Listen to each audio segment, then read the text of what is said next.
Now to the ongoing investigation into those tainted steroid injections that killed dozens across the country, including 19 in Michigan. Yeah, Michigan Attorney General Bill Schuette is expected to hold a news conference today, along with the U.S. Attorney General of Massachusetts. And 7 Action News reporter Malcolm Maddox has more on what we can expect. Hi, Malcolm.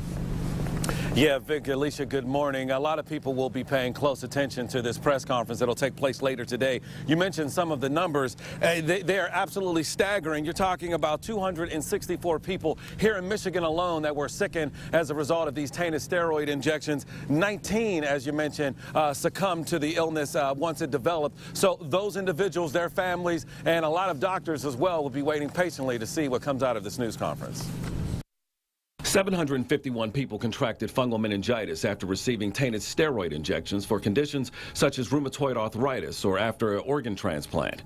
It was quickly revealed that those steroids, which were supplied nationwide, were linked to a New England pharmacy. Fungal meningitis infections are rare, with individuals with compromised immune systems being most susceptible to developing them.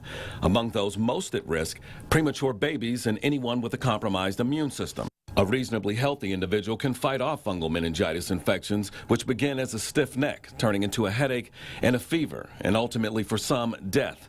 64 of the 751 who contracted fungal meningitis died as a result. For their families and for those who were able to fight off the infections, the question now becomes who pays and who will be held responsible.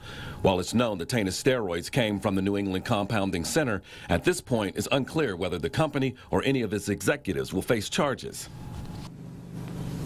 Now, the governor's office has not released a lot of information about what they plan to say at this press conference, but we will continue to follow it as we have from the very beginning. You may recall our Joanne Purton, she actually went to Washington, D.C. to listen to some of the testimony that was offered to Congress. So, again, we'll continue to follow this, bring you the latest details as they become available. But for now, that is the latest from downtown Detroit. Malcolm Maddox, 7 Action News.